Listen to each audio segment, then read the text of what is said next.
Yang namanya perjudian, apakah itu judi darat, judi online dan segala macam bentuknya harus ditindak. Saya tidak akan memberikan toleransi. Kalau masih ada yang kedapatan, pejabatnya saya copot. Pihak berwajib tengah gencar menindak perjudian di berbagai daerah di Indonesia. Bahkan Kapolri langsung mengeluarkan instruksi untuk memberantas segala bentuk perjudian. Di tengah problematikanya, perjudian telah ada puluhan tahun di Indonesia dan kota Semarang. Bahkan perjudian melalui undian berupa lotre sempat dilegalkan sebelum kemerdekaan. Lotre akhirnya dicabut pada masa kepemimpinan Soekarno. Alasannya satu, lantaran dinilai merusak moral dan merugikan masyarakat. Namun siapa sangka pada Desember tahun 1985 muncul lagi sebuah undian skala nasional yang menggunakan insting dan keberuntungan untuk memenangkannya. Pada tahun itu undian tersebut bernama Porkas. Saat itu undian tersebut diklaim bukan sebuah perjudian melainkan murni undian. Karena menjamur, pemerintah sempat mengeluarkan Undang-Undang Resmi Nomor 22 Tahun 1954 mengenai Porkas. Begitupun aturan yang mengikatnya, Porkas tidak bisa dibeli siapa saja dan dari kalangan mana saja, namun harus melewati syarat khusus. Salah satunya, Porkas tidak dijual di areal pedesaan dan daerah-daerah miskin, melainkan hanya tingkat kabupaten.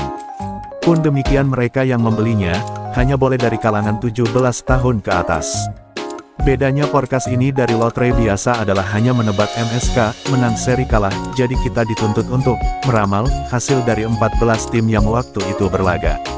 Hasil yang dikumpulkan pun tidak main-main, sampai 11 rupiah miliar yang nantinya uang tersebut dibagi ke KONI, PSSI dan lembaga yang terlibat lainnya. Lantaran beberapa alasan, Porkas akhirnya berganti nama beberapa kali. Mulai dari SOP, sumbangan olahraga berhadiah, dan TSSB, tanda sumbangan sosial berhadiah, kemudian diganti menjadi SDSB, sumbangan dermawan sosial berhadiah. Namun demikian intinya tetap sama, untuk menentukan hasil akhir dari pertandingan atau liga bola. Kupon dari undian baru yang satu ini pun dibagi menjadi dua, seharga Rp5.000 dan Rp1.000 tentu dengan nominal hadiah yang berbanding luar biasa pula. Untuk yang kupon A atau Rp5.000 bisa dapat hadiah sampai 1 miliar, sedangkan kupon B hanya 3,6 juta. Pada waktu itu jumlah tersebut sangat luar biasa. Meskipun masuk dalam kategori legal, namun akhirnya SDSB mengalami masa terpuruknya. Hal itu lantaran adanya beberapa alasan yang membuktikan jika undian tersebut sudah tidak murni seperti dulu. Misalnya saja, banyak oknum yang bermain curang dengan tidak menyetorkan hasil ke pihak berwajib hingga tindak kriminal akibat SDSB ini. Alhasil mahasiswa pun tergerak dengan melakukan demo besar bertajuk anti-SDSB.